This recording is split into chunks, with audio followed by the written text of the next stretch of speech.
Good evening.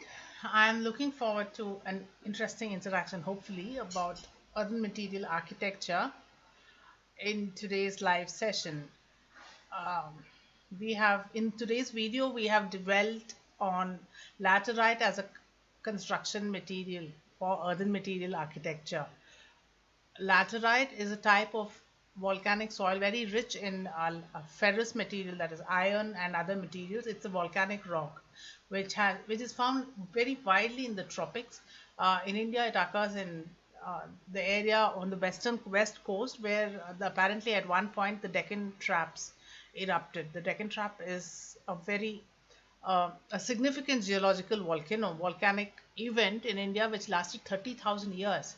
So, and it was after it corresponds geologically to the same area lat long calibration of where the Chicxulub asteroid hits the Mexican Gulf of Mexico coast, Yucatan coast of Mexico, and the same latitude, more or less the same latitude longitude on the eastern side of the Greenwich Mean Time is where the Deccan Traps happen. So it has a geological numerical value, if you will, or a geological latitude, longitude, or location significance. And yes, it was perhaps an aftermath of the Chicxulub asteroid hit in Mexico, because it triggered worldwide volcanoes. And the Deccan Traps is we will be discussing more about the Chicxulub event in the next week's episode. But in India, the Deccan Traps has, to come to the point, in India, Deccan Traps has, you are seeing visuals there, although it's not necessary.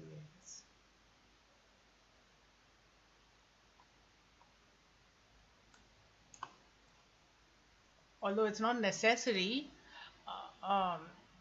to go to Chicxulub today, we will talk about laterite as a construction material. And it, like I said, it is a volcanic rock found largely on the west coast in India. Uh, in the Deccan Traps, it's found, and it's also found on the Malabar coast, south of the Konkan coast. That means south of Goa, more or less. It's very widely found, and the soil, you can just extract it, and it's going to give you raw material for construction industry, not just construction of low cost housing for today or climate change adapted measure, but it has been used very widely in monuments, in temples, in the years before modern age, so to say. Since 1000 AD, it was used in the Angkor Wat temple construction. So this is, yeah, and laterite, being a volcanic rock, is very stable. It's also very porous, and it has a tendency to become stable over the years. So it condenses or solidifies, and making it extremely stable construction. That being said, yeah, that would be an introduction to today's interaction, hopefully. Uh, yeah, and yeah, so, and it is an opportunity to provide employment opportunities and livelihood security literally to the sons of the soil, because you can scrape this, you can excavate this topsoil, and you can dress it up as bricks and sell it as as bricks or construction material. So it's very and it's very cool, because it absorbs water, or it has a lot of algae material or whatever, uh, and it has a lot of natural resources, minerals inside the rock, which eventually becomes a dressed stone. So it is very widely used in construction all along the west coast in Goa, Karnataka, Kerala, and on the west coast territory of Pondicherry, that is Mahe. It is a union territory, a part of the union territory of Puducherry, which is on the east coast, but that one district of Puducherry is on the west coast of India. So it is widely used, and in Lakshadweep too, perhaps. I haven't been to Lakshadweep, I don't know. And it's not just in India, it's apparently available between the Tropic of Cancer and Tropic of Capricorn, right across the world. In the Caribbean, it is used. In Southeast Asia, it's been used very widely. In Indonesia, uh, not so much in the desert arid regions of West Asia, but it's also been used in Europe, medieval Europe, North Africa. It's been used very widely in Africa too, and it's been used in Caribbean islands, in the northern parts of South America. It's very widely used. The mosquitoes are killing me. Need to spray. They're so used to this kind of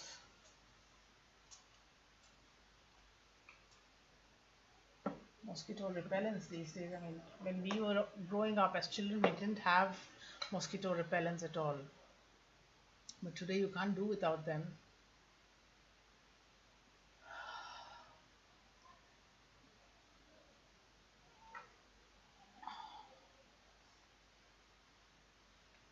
So yes, oh,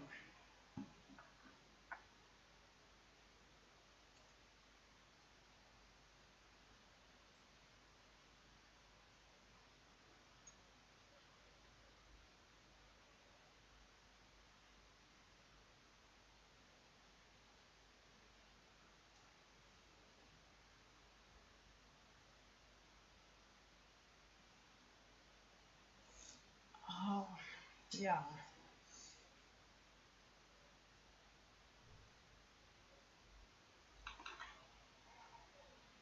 I'm a little exhausted. I did um, my cycling this evening before going online. I usually do it later in the night.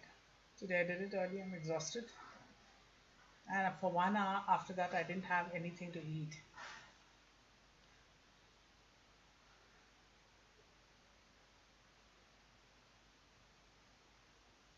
I had my carbless dinner, which is boiled okra. It's a very eminently green vegetable. I should show those pictures one day when I do something on native nutrition and yeah, native nutrition for good health. And I will do one episode and I will show you lots of pictures of healthy food, not necessarily with a lot of spices. But after you do uh, 1 hour of 90 minutes or 90 minutes of cycling, uh, if you don't eat carbs or any kind of carbs, you're not compensated and it exhausts you.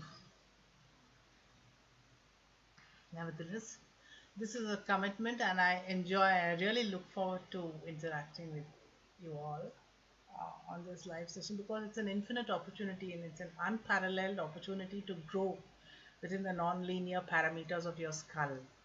I hope you can hear me. Microphone is a little far away.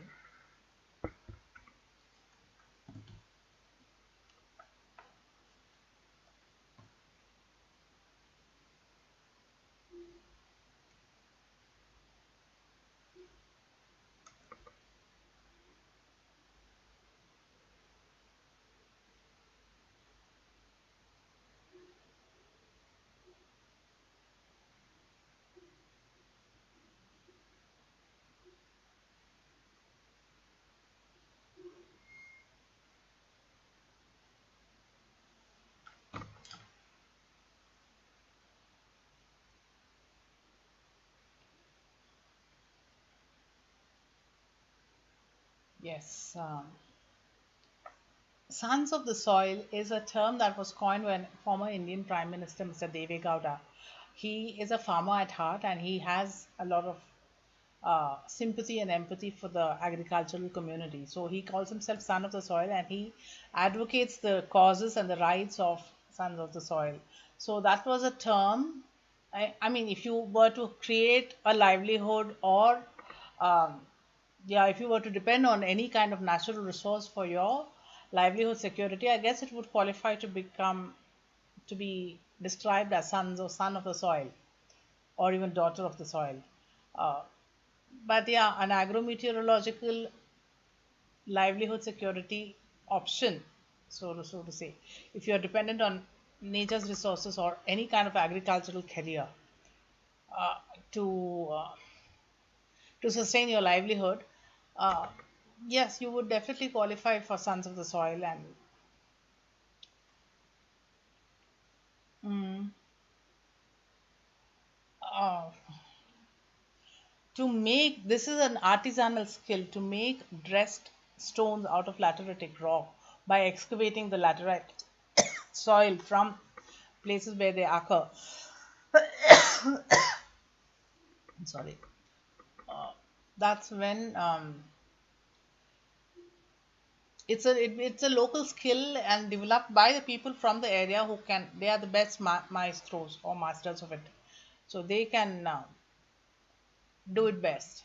So that's the kind of artisanal skill or an agrometeorological skill uh, that is developed by depending on agricultural resources or agrometeorological resources. Uh, that is found everywhere in many parts of the world. Uh, People, they're very good. I mean, there are people who come from rural areas, and their skills are, they're really adept at the skills that are needed for survival in that part of the world, that is why it becomes difficult for them to integrate into a mainstream urban area with urban skills like internet and soft skills, etc. But agrometeorological skills are by and large the most everlasting and most sustainable. It is not man-made, and it will not be, it's not subjected to any kind of variations or variables. There is livelihood security in agrometeorological livelihood options or avenues. Yeah, so coming back to laterite, you have seen laterite is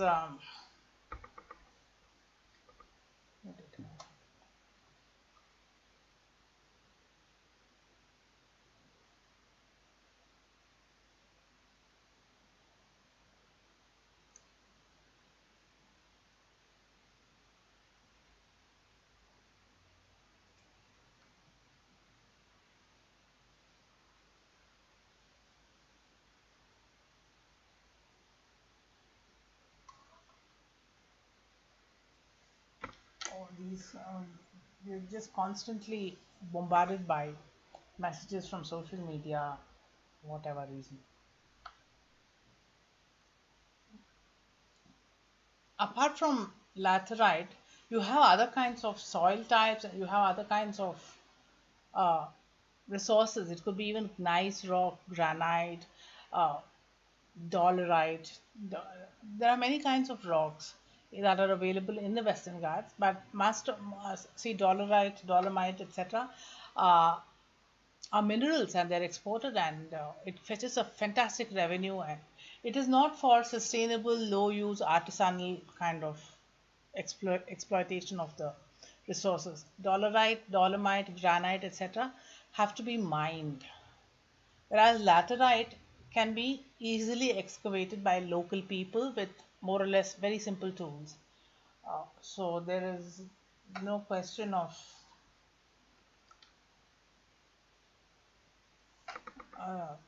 using high technology stuff like JCBs or earth excavating machines, etc.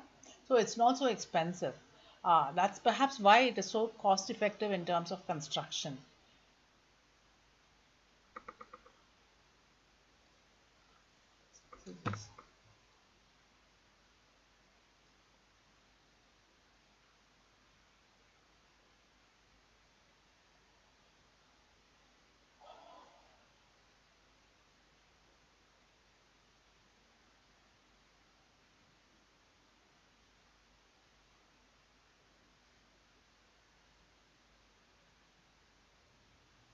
Any questions, anybody?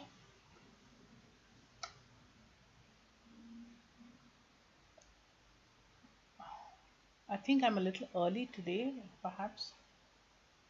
Yeah, I've been a little early. I'm a very technically challenged person. For me to figure this out and to go online smoothly without, encumbrances or without hitches is quite a challenge. And these days, because of the lockdown, our assistant producer, the teammate, is not able to come here physically, and so I'm been dependent on the assistant producer for various reasons, and if there's nobody to help me out these days with the technical problems is uh, a little intimidating to say the least. Anyway, I'm still trying to uh, carry on to the best of my ability.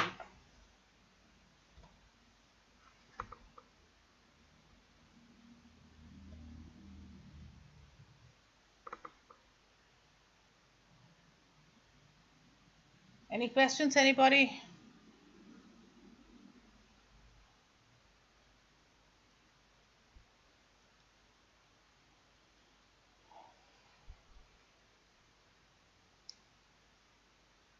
Lateritic rock, the advantage of using lateritic rock in construction lies in the fact that it does not call for cement, and it's very low cost in terms of harvesting it or excavating it.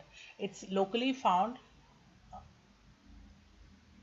Yes, my dear, laterite stone is very good for construction, especially in low cost construction. You can just pick up you can just harvest the soil or excavate the soil. I think it needs a little bit of processing, drying, etc. And then it is dressed into stones.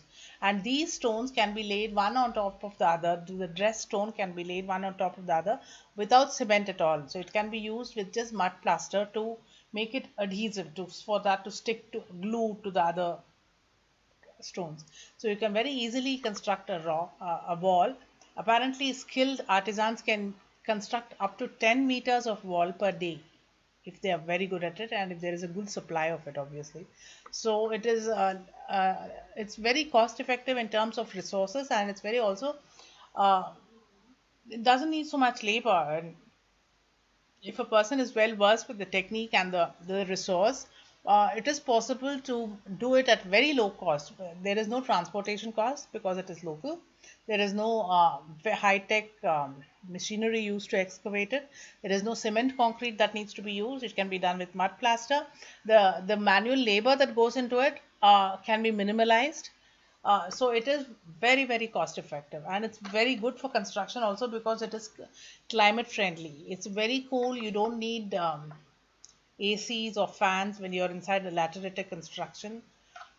It's very, very cool. It's cool in summers in the tropics, and it's warm in winters because it is it's full of elements, so to say. So it is very good for construction. Also, it is the mantra for low cost construction. Of course, today you have other means of low cost construction like rammed earth, you have adobe, you have carbon wattle, these were there in the earlier uh, years, so to say. It was part of our tradition or a part of our history. It hasn't The industrial revolution or modern industrial societies have done away with these kind of traditions. That's all there is to it. If you were to revive that, in fact, there was a report. I don't know how true this is.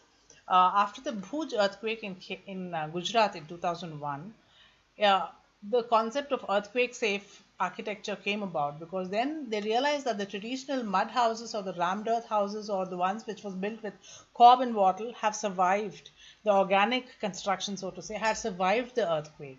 So there was something in that kind of traditional architecture, whether there was center of gravity or whether the material did not allow the collapse of the construction during the earthquake. These are things which occurred to the disaster mitigation professionals and the community, for them to have a deeper look at it. How are bricks made from lateritic soil? I think they excavate the soil. They must be dry. I don't know the technique involved. I haven't dwelt on it. They excavate a certain amount of soil, lateritic soil, and they cut it in terms of either water cutting or whatever implements they have. They do it and then they dry it for condensing, whatever. So there is a methodology involved over there, and it is a very local skill, and only people from that area know how to do it. Cutting lateritic soil into bricks is not something that everybody can do. It needs a certain amount of skill. Perhaps it is also found, though it is found very widely in the Deccan Traps and the Western Ghats, west coast of India, perhaps it's also found in coal rich areas of northeast. like in Bihar, maybe. I'm not sure, but this needs to be verified or checked because it's a very coal rich area. Bihar and Jharkhand are extremely rich in minerals. We all know that. So I guess that something like this will be available there also. But it's for very sure it's found in the not Konkan coast, West Malabar coast, and the Deccan Traps, which is west and south central, west and central India, going from the western coast of India. So, in fact, there is something called the Shiva crater uh, in the Arabian Sea, and that is supposed to have been the origin of the Deccan Traps. It is just south of Gujarat and west of Mumbai, west of Maharashtra, where uh, the Bombay High is located. That also makes sense because it's a very geologically rich area. If you can harvest petroleum products from the seabed there, there is obviously it's a very geologically a rich area. So Shiva crater is there. It was supposed to be. It may have been the meteor head. It may have been a meteor head, or the something that corresponds to the Lonar Lake meteor head or whatever. But the Deccan Traps is supposed to be traced from the Shiva crater in the Arabian Sea on the seafloor. So from there, the Deccan Traps have evolved or moved on to the land terrestrial area of southwest, central, and western coast of India and to the central parts of India. So that's where it's supposed to have lasted. The Deccan Traps volcano is supposed to have lasted 30,000 years. These things are all found from these kind of resource rich soil is found from these areas because of this kind of an upheaval, geological upheaval. How are bricks made from laterite soil? I told you it is excavated, processed, and dressed. Now here comes. ಜಂಬಿಟ್ಟಿಗೆ ಭಾರತದ ಯಾವ ಭಾಗದಲ್ಲಿ ಕಂಡುಬರುತ್ತದೆ? ಜಂಬಿಟ್ಟಿಗೆ. He's Jambitige. Which part of India can you find lateritic soil? I was just telling you about it. South of the Konkan coast, that's Malabar coast, all along Karnataka, Kerala, and Mahi, that is the, the western district of Pondicherry. On the west coast of India, you find Western Ghats, west coast of India, and the Deccan Traps, that is the northwestern coast of Maharashtra, just before Gujarat, all along this area, and in the Deccan Traps, which is from the from the west coast of India, from Maharashtra coast to the central Indian plains. The Deccan Traps had uh, played havoc, you could say, or had been active. So that is the area where you can find lateritic soil. uh, Jambitige, it's not Tambitige, Jambitige. In Kannada, the term, he's asking me the question in Kannada, so I have to answer him.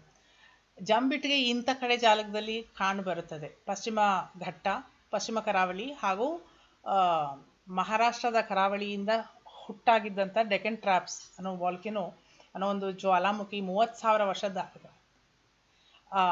ತಾಡಿ ನಡೆದಿತ್ತಂತೆ, ಸ್ಫೋಟಗೊಂಡಿತ್ತಂತೆ. ಆ ಕಾಲದಲ್ಲಿ ಈ ಜಂಬಿಟ್ಟಿಗೆ ಅನ್ನೋದು ಉತ್ಪನ್ನ ಆಗಿ ಕಾಣಿಸ್ಕೊಂಡು ಬಂದಿದೆ. It has remained part of the soil structure in India. And it is not just in India, it is found across the world. I was talking about it earlier before I think you came online. It's found in the Caribbean, it's found in the African countries, in Malawi, in Nigeria. Malawi is perhaps sub-Saharan Africa. In Nigeria, which is in Central Africa, it is found in Congo, where you have a violent volcano erupting right now. Then you have, it has been found in Caribbean, Southeast Asia, in Micronesia, not so much in Micronesia and Polynesia, but you have it in Indonesia definitely. In the Philippines, it's found. Wherever there's been volcanic areas, there has been, you can find occurrence of lateritic soil.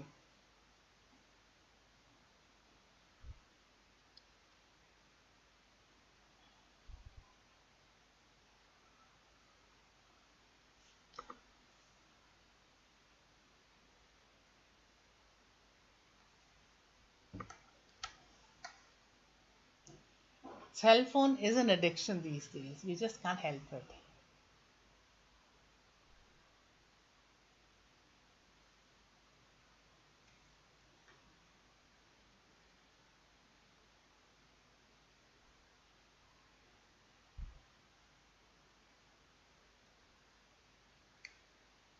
But lateritic stone bricks or yeah, dressed stone is really one of the most fascinating resources for the construction industry.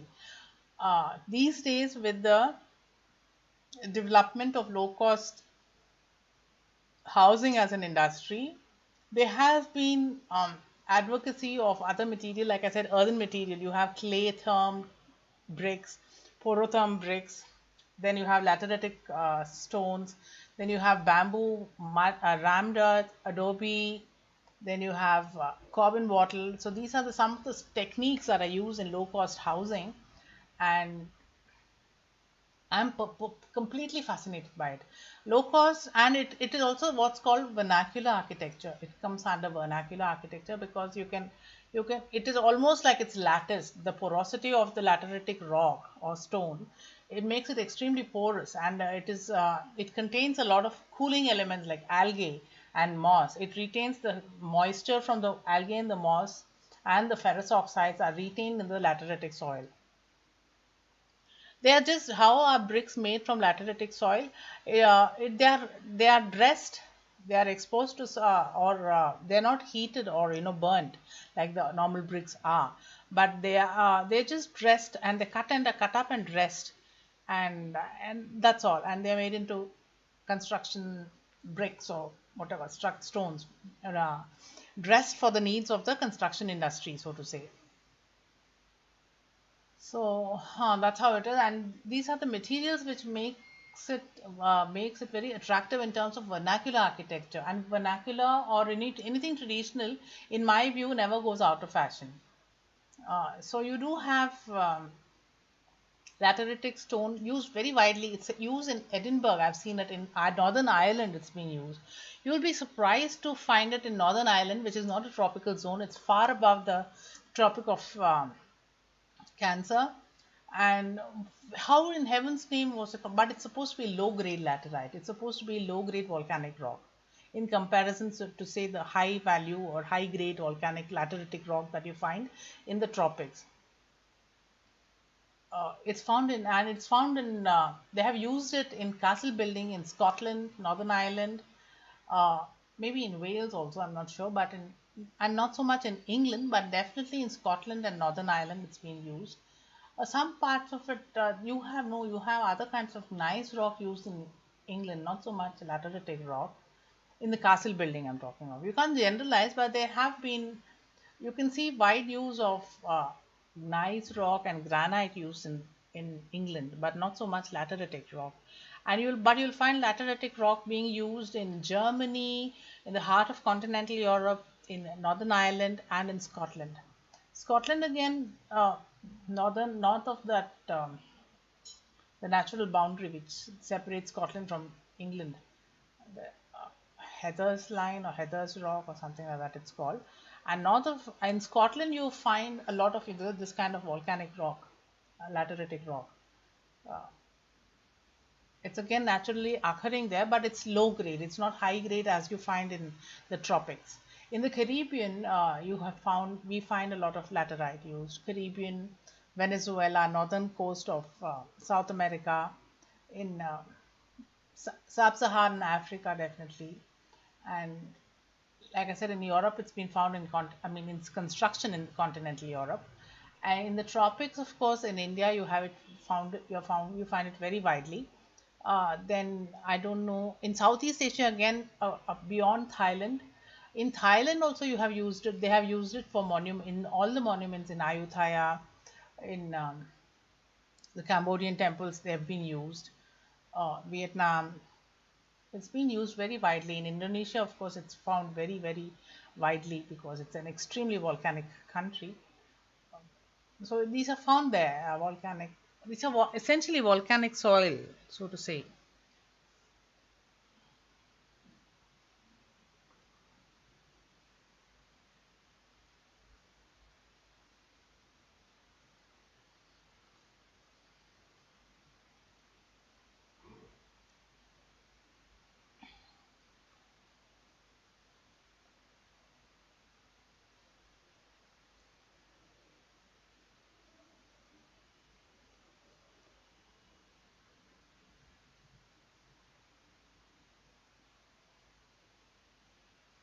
For me, what is most fascinating is about lateritic soil is the fact that it can be used for vernacular architecture. It blends so well with the local ecology, geology, and the knowledge, traditional wisdom and knowledge of the locals. It could be local traditional wisdom, it could be local economy, it could be the local agrometeorology. It's definitely part of the local landscape. And uh, the aesthetic part of lateritic soil then blends very well with the landscape, so to say. That's, to me, is the most fascinating part of which state has the highest concentration of lateritic soil. In India, I think Karnataka in India, Goa, Karnataka. Karnataka has a very high amount, so does Kerala. Uh, but in Kerala, again, you've not had, I think Kerala doesn't have as much. Northern part of Kerala has it, not so much the southern part of Kerala. Uh, yeah, and the west coast of in Karnataka especially, the west coast of on the west coast of India has, has a lot of lateritic soil. That is why it is so much part of the artisanal knowledge or sphere, an artisanal economy of Karnataka. What are the advantages and disadvantages of laterite soil? Hmm. Advantages is it is low cost, especially in the construction industry. It's also climate friendly uh, because it keeps it cool in summers and warm in winters. And it has so much of mineral content that it's very stable in terms of construction. It can, I believe, it can last for hundreds of years, and over the years, it only solidifies, condenses, and becomes more stable and solid. That is why you can use it for monument construction and temple construction, which is the reason why you have temples built with lateritic soil. What are the disadvantages of lateritic soil? I would like to know. Perhaps it's not. Uh, Perhaps it's not conducive for cement, and it will not be economically viable for the construction industry, and it might not be entirely suitable for pillar construction. Uh, in the modern industrial scale pillar construction that we have of property development and real estate industry, they might not like to use this because for them it is economically unviable. But it is so much more sustainable environmentally speaking. You can also build one floor on top of another floor without pillars by using just lateritic soil. So it is extremely cost effective. It has not been popularized, it's not been given the kind of press it needs. A rammed earth material and lateritic blocks, which is better? See, this can be complementary. You can have either lateritic rock on the ground floor and rammed earth on the first floor, or you can have rammed earth on the ground floor and lateritic bricks on the first floor. It's interchangeable, and both of it are extremely eco-friendly, and well, it's both. It serves the purpose of ecological, low-cost housing and low-cost building and construction. So I was thinking, if I were to be able to build two houses, or yeah, I will build one with rammed earth and one with lateritic rock or bricks. So it's equal. It's not one against the other. It's equally good, both of them, and they're competitive. An architect or a structural engineer will be able to tell you this better than me, but I can tell you in terms of its ecological value, its cost efficacy, viability, and sustainability. I hope that answers your question, because, and in terms of structure also, it can apparently withstand one on top of the other. But I don't know how it will look if one floor is made with rammed earth and another floor with lateritic soil, I mean lateritic bricks. I do not know whether it will look compatible aesthetically, ornamentally speaking. Whether, I mean, you can, if you were to do a half timbered structure, a rammed on either rammed earth or on lateritic bricks, it will look awesome. But both of them combined in one structure might not be the most pleasing effect in terms of aesthetics. So I said, if you were to be, it should be two separate houses. I don't think you should mix and match, but it can withstand, one can withstand the other. That is important.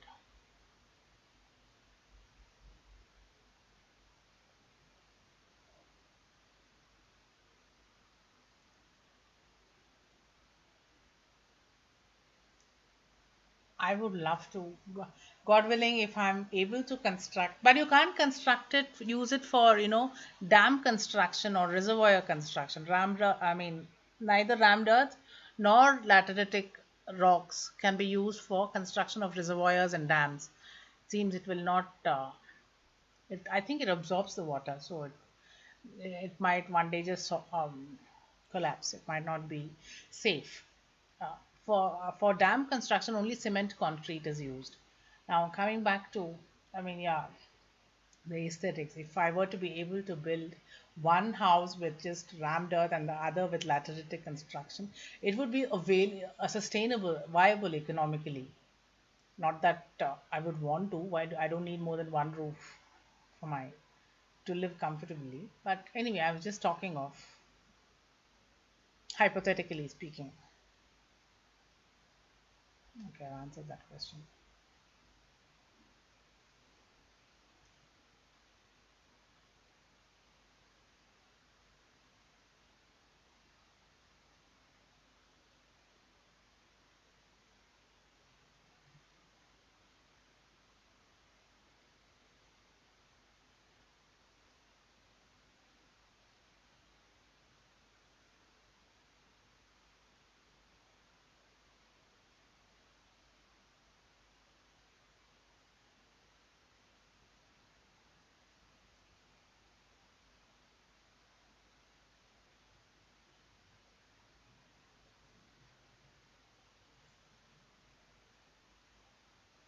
Is laterite bricks connected to livelihood security?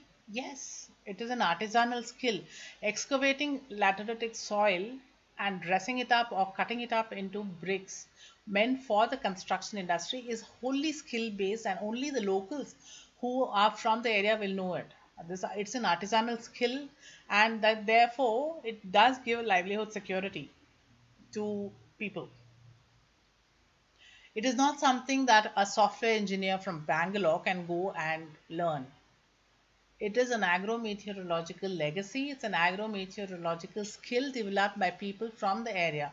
So I mean, we don't have to create reservations, so to say. Only those people will be able to do it. If I were to go from Bangalore and try my hands-on skill to cut lateritic soil, it would not just be a waste of time, energy, and resources, but it would be a futile exercise. I would come back hurt. So it is meant only for it is they are best. The local artisanal skilled people would be the best people qualified to do this. So that would therein lies the the traditional agrometeorological livelihood based options for that's why I said it can mainstream construction industry. It can give a lot of livelihood security and economic sustainability to rural people if you were to use rural resources. I keep coming back to Gandhiji's quote, India's development lies in the development of her villages. There are so many ways that we can utilize the skills of the rural artisans. In today's age, after the COVID, we have to go back to a non industrial scale of economic enterprise. We have to uh, adopt or adapt to rural technologies. We have to adopt traditional wisdoms. We have to adopt rural technologies and resource management to mainstream, so that people there is so that there is a leverage between urban and rural divide, so that we can offer livelihood security to the rural people, at the same time use their resources sustainably for everybody's upkeep and for everybody's development. Therein lies a win-win situation. That's how you have to go on hereafter. Development at the cost of somebody else is not only politically incorrect, but it is not to be completely to be avoided. COVID has taught us that everybody there has to is equal, that everybody has to grow and develop equally, shoulder to shoulder. Um, Prince Harry has said recently, uh, in another context, he has said before the COVID pandemic, there were people who, there were us and them, those who had suffered from mental health disorders or mental health issues, and there were those who had not suffered from mental health issues. But after COVID, he says it's only us. All of us have suffered. So, extrapolating that in the context of rural livelihood security, I don't mean to misquote the prince, but extrapolating it in this context, all of us are in it. There's nobody who's been spared the threat of COVID, and we have to do something that will,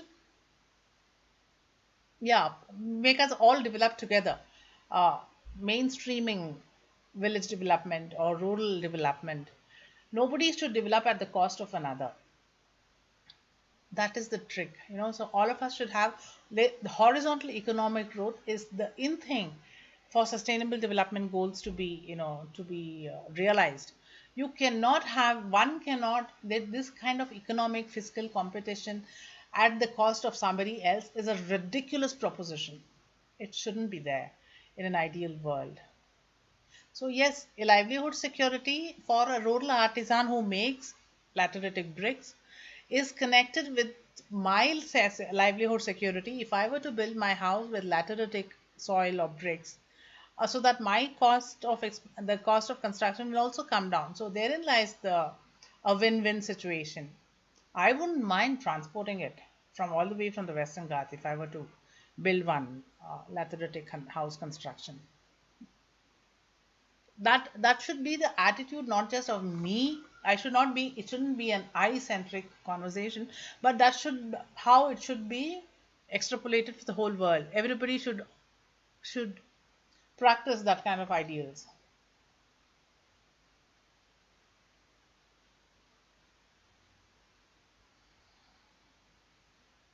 Interesting question. There are so many issues to it.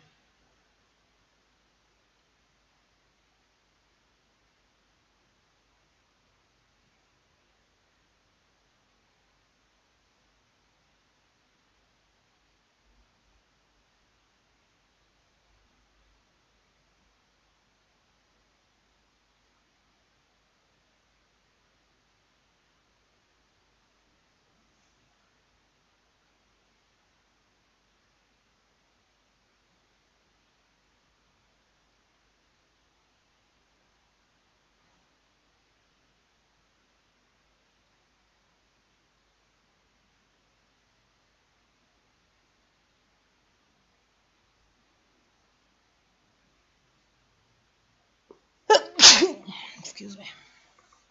I'm sorry. Pardon me. Yeah, and it makes it very sensible in the post-COVID world to have sustainability in every aspect of life, be it in livelihood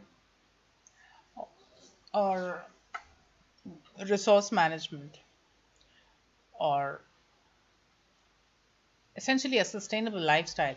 So SDGs, I think the Sustainable Development Goals it's a concept whose time has come. Uh, in every aspect of life, we need to it's not just sustainable construction or livelihood security, it's sustainable water security, food security. We have to make all the societies, all the communities in all the regions of the world disaster resilient. uh, yeah, like I said, is laterite stone sustainable? That's exactly what I'm talking about. It's just an epitome or a manifestation of sustainability. Uh, it's just one example of sustainable development goals manifesting. But then, in every aspect of life, whether it's water security and water and sanitation for all, uh, I mean, we have Swachh Bharat, for example, in India, but how much whether it is reaching the poor people, whether the mindset has changed, whether people are actually using the toilet infrastructure, that's again part of the the mandate or the mandate to convert, to change the mindset, so to say. Anyway, yeah, toilet, that's regarding toilet construction. Water and sanitation availability and access to water and sanitation essentially is just another aspect of sustainable development goals.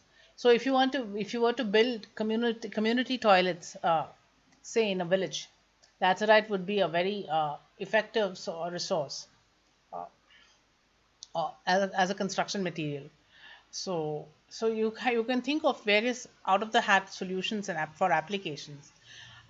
It's not just laterite, uh, which is only one example of sustainable livelihood security, but you need to have sustainable livelihood security in all fields, whether it's for fishers, for farmers, for the high end software engineers or teachers. And now come to think of livelihood security for physically challenged people, or mentally people living with mental health issues, or people suffering from hearing impairment and mobility impairment, or visual impairment. For those people, how do you give livelihood security? That's another issue. So these are the issues that we need to engage in to give uh, options for livelihood security, or for any kind of sustainable option. And then it is whether if food security doesn't mean, for example, food security doesn't mean only a filled stomach. It is sustainable food security, or access to food so that nobody is suffering from hunger and poverty.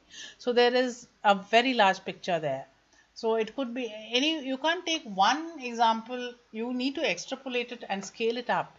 uh, so yeah, it's just one example I'm talking of.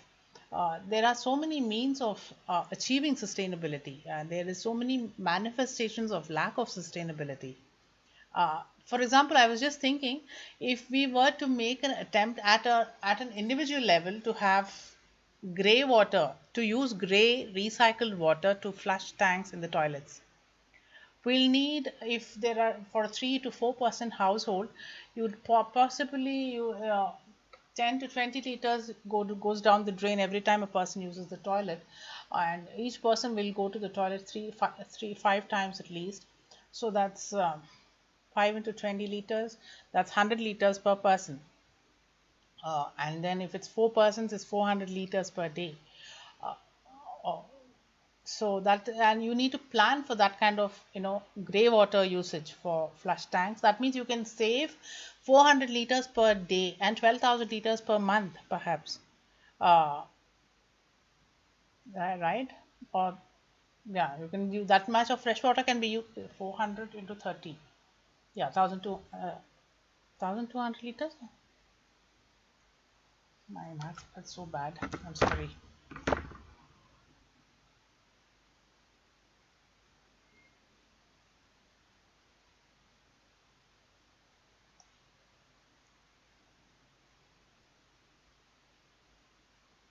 12,000 liters, you can save 12,000 liters of fresh water per month. If you conserve 12,000 liters of fresh water per month in one household, imagine how much you would save per year in one household and per community. So that is how you need to extrapolate. We now need to advocate usage of grey water in flush tanks, and we have to make recycled grey water much more accessible, much more sustainable in terms of cost efficacy. So you see, that is how you need to plan.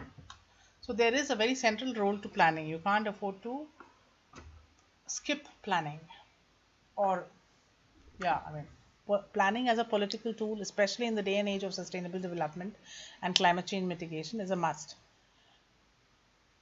So, and I mean, I don't know the cost of recycled water, that needs to be factored in. And even you can do it at home. You don't have to buy recycled water. You can just use water which is being used for dishwashing, or for use for from the washing machine.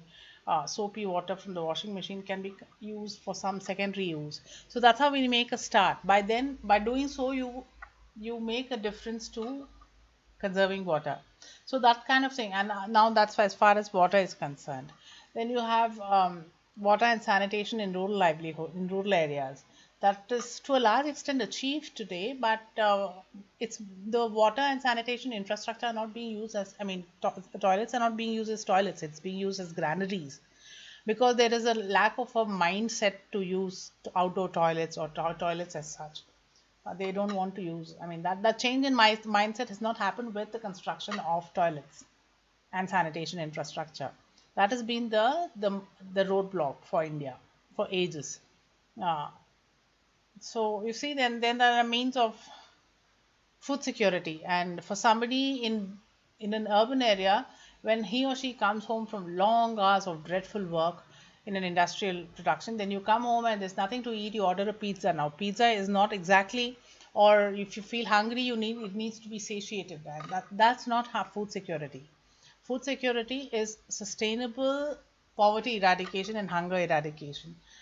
eh, I mean, if you give out to give $700 to eat a pizza, and there is somebody else who doesn't have a meal, that's not sustainable at all. So there are many manifestations. Like I said, lateritic stone is just a manifestation of cost efficacy and sustainability in the construction industry, especially in the post-COVID era.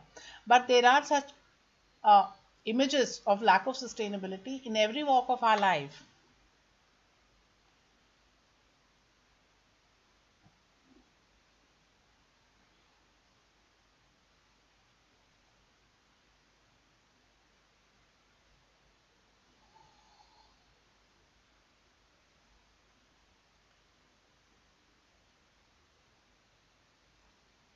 So yes, laterite as a construction material is extremely sustainable, not just in terms of cost efficacy, but in terms of climate change mitigation, and it's quite a permanent structure. It will last at least 4 centuries, 4 to 5 centuries, without calling for demolition or yeah, deconstruction or anything like that. So it is very sustainable.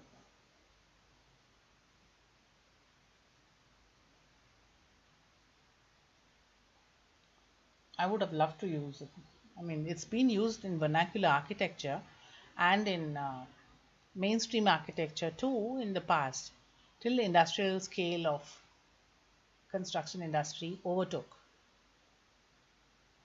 Today, you don't find it in modern edifices like the apartment buildings in the urban areas.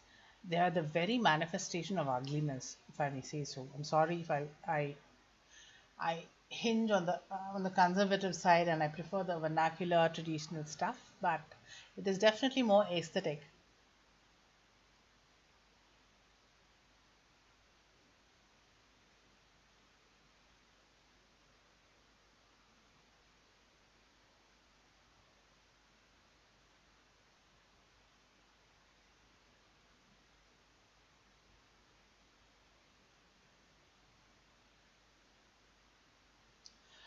There is a question, a very interesting question. There are now machines to cut lateritic soil into bricks, but will this endanger the livelihoods of the rural artisans or the safety? Is that what you're asking? Uh, Jeevanopaya. What is Jeevanopaya? Is it livelihood security? I don't know. Uh, will it endanger the uh, will it endanger the livelihood security? I guess that's what he means, because I'm not too familiar with this term. Uh, there, yeah, maybe. I mean, anything like on an industrial scale will ruin sustainability. That is what COVID has taught us. Anything done on an industrial scale not just is climate unfriendly, but endangers sustainability, so to say, and it might endanger the rural people's livelihood security. I don't know if you mean Jeevanopaya Bhadrate. Does that mean livelihood security? I don't know. Uh, but anyway, it does endanger the livelihood security of rural artisans who are dependent on agrometeorological resources for their livelihood security.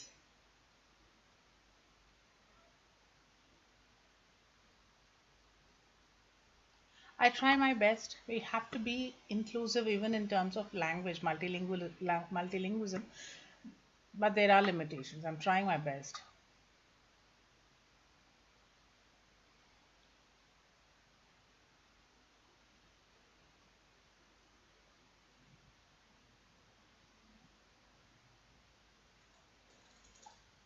I have to check whether I may have been wrong in calling it Jambitike, but you say it is Tambitike.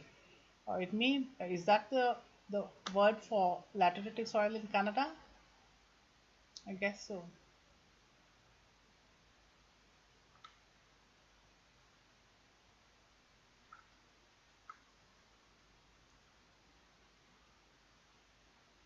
even in there's another very interesting take. When I was doing a story on mines, unsustainable mining in the forest areas, I had come across a mining company, and they were telling me that they don't use any kind of machine cutters to cut granite. They said they use water for treatment to cut the granite. So I was told by that particular industrialist or miner that that is the most sustainable way of it is ecologically not detrimental, it is eco-friendly to use water to cut granite. that was the that was what that miner had told me. Now if you want to use water to cut lateritic soil into bricks, perhaps that would be sustainable. Perhaps the artisans will know best. But machine cutting, like I said, any industrial activity, any industrial scale production is ecologically unsustainable. It's definitely not sustainable in terms of rural livelihoods and livelihood security for the artisans, uh, and climate unfriendly. It will use machines will use fuel, fossil fuel, to cut stone. So that is unsustainable. You want it in masses that cannot be justified by rural artisanal enterprise in harvesting lateritic soil. That's a different take, but the whole point of sustainability is lost then if you want to do it everything on an industrial scale. Well, that's where it is a conflict of interest between the west and the east, so to say, or between the modern and the prehistoric, or the modern and the traditional. So traditional life traditions of in any walk of life has never endangered livelihood security, has never endangered the environment, and it has never endangered even the not endangered, like I said, does not endanger the economy or the fiscal revenue part of any enterprise. But then, yeah, if you have to do it sustainably, like Gandhiji said, if you were to utilize rural artisanal skills to harvest lateritic soil for construction in any part of India, that would also be, I mean, if you do it on such a massive scale, again, it would be industrial scale production, and that would lead to ecological imbalance. It's best to use local technology and local resources than importing it from another area. What is the word you said? Livelihood security? Jivanopaya bhadrate. Okay. So Jivanopaya bhadrate means livelihood security, right? Thank you for that enlightenment. Thank you. I stand corrected.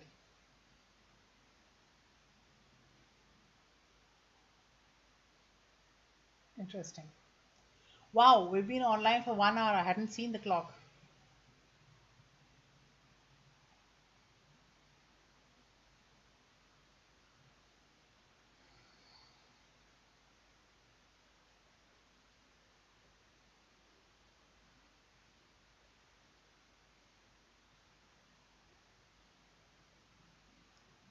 Another 5 minutes. Any other questions? I'll be here online for another 5 minutes.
Any other questions?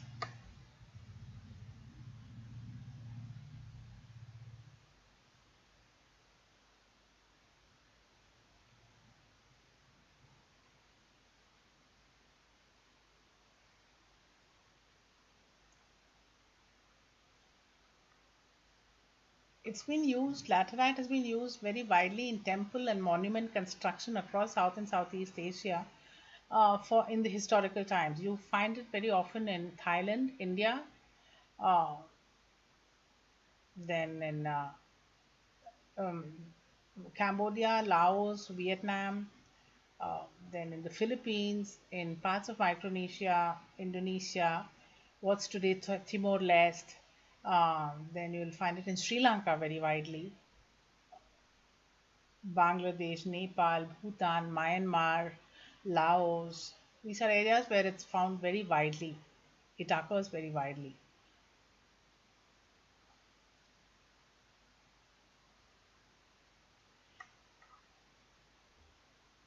There is a place called Jwalapuram in Kurnool district of Andhra Pradesh in South India. It was the place where Lake Toba, when the Lake Toba erupted 74,000 years ago, its ashfall fell in a place called Jwalapuram. So you have a lot of igneous rock. It's a theater. It's an amphitheater for study on volcanoes and volcanology.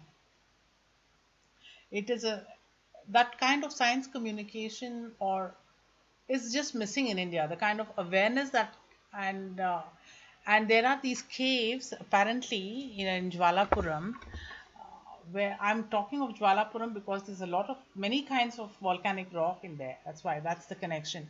But Jwalapuram, there are apparently these caves where you have fossils or you have cave paintings of rhinoceros. Then you have of I think the mammoths too, and you have the cheetah that's drawn there. These are all animals which are now extinct in this part of the world. Uh, you find rhinos definitely in northeast India, but not in south central India and the peninsula. Uh, then I think there are also fossils or cave paintings of other creatures, like I think the rhino has been depicted there definitely. Um, Many creatures, the mammoth, and many other creatures which have gone extinct in this part of the world. Uh, though South India is very diverse in terms of zoodiversity, some creatures have gone extinct. Cheetah went extinct very recently in India because of unbridled hunting. So it was an anthropogenic conflict. Another very interesting thing is uh, you have the tigers came to India after the last climate change, last glacial minimum. Uh, it was earlier endemic to Siberia or Northeast Asia. It's when, because of climate change and ice age and all that, and after the last ice age, when the South Asian temperatures became warmer, uh, apparently the tigers moved to South Asia, to uh, China, to the subcontinent, Indonesia, Southeast Asia, etc. Before that, they were endemic to Siberia. So that was a positive uh, outcome of climate change, if you could say that. Uh, so there have been these things have to be studied and documented. So yeah, that's regarding science communication I was talking about. And Jwalapuram. Jwalapuram is an amphitheater for study of volcanology and its impact on bio and zoodiversity. I'm dying to go to Jwalapuram and to do something there. I have to do a photo shoot there. Mm. So there are different kinds of soil types that can be traced to Jwalapuram and to the evolution of geomorphology in the entire Indian subcontinent.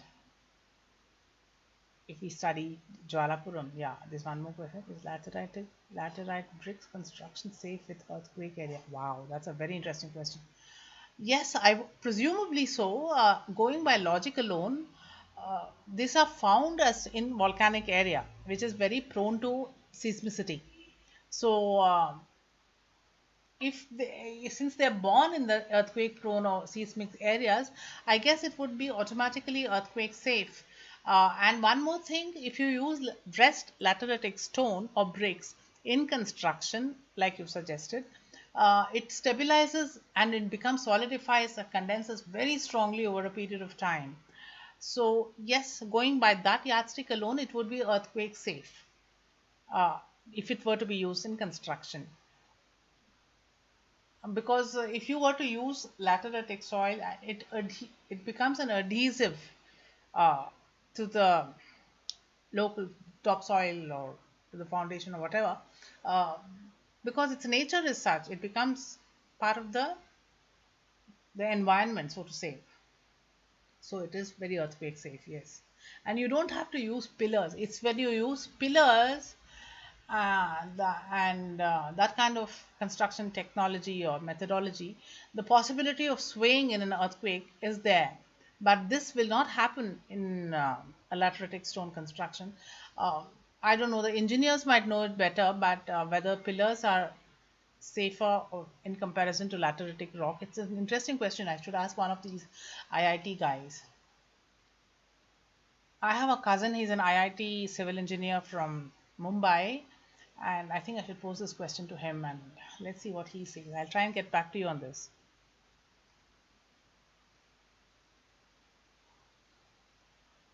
Talking of earthquake safe, there is this theory lately that if you use bamboo, it can even absorb the seismic shock.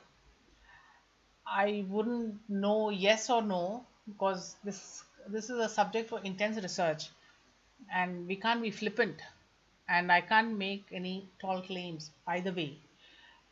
I would leave it to the researchers. There are researchers in IIT Kanpur, IIT Mumbai, IIT Kharagpur who are doing a lot of work in this thing in this area.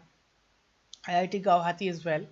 So I wouldn't like to intervene and I don't want to put my foot in the mouth.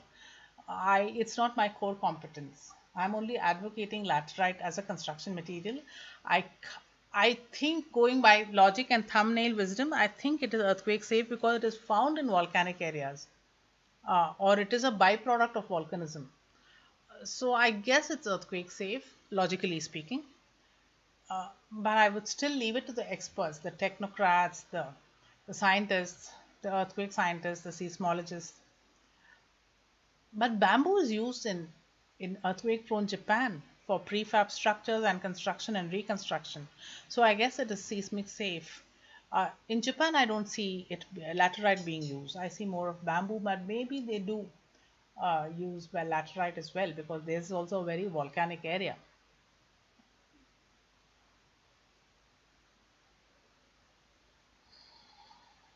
2 more minutes. Any questions? This is so fascinating. This is so fascinating to grow like this. It's so incredibly nice, intellectually so stimulating.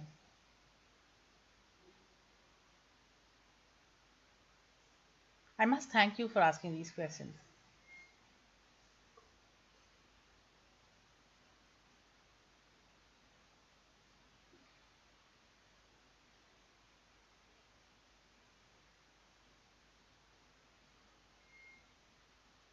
One more minute.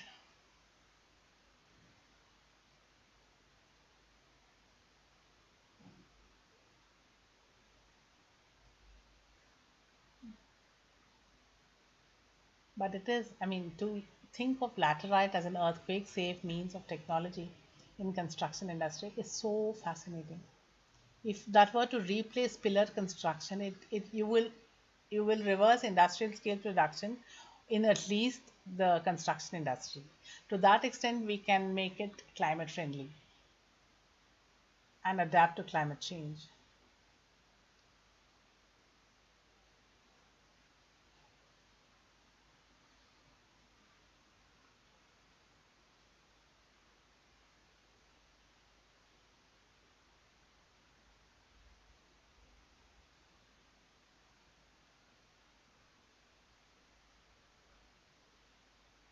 Okay, I think I'm done. I've been online for 1 hour 10 minutes now. Time to uh, time to call it quits for tonight. I'll be online next week again. Next week will be, I promise you, an extremely interesting interaction because it's going to be about Chicxulub, the asteroid hit in Yucatan Peninsula, Mexico, and how it ended one geological era and started another geological era, how it extinguished the dinosaurs, and how it has led to climate change ever since recorded history or whatever. So the video will be about Chicxulub, and the interaction I hope will also be about Chicxulub. I am really looking forward to that episode and to the interaction with you all. I shall today now wind up because it's now time. I still have to do a little bit of walking and then pranayama and then call it a day by 10:30, 11 tonight. So I thank you very much for logging in, for the very interesting questions. Thank you so much. Uh, Now you keep safe, stay home, keep smiling, take care of yourself, be good, and please do share this video in your circles. I'd much appreciate if you can share this with your circles and get people to subscribe to our channel.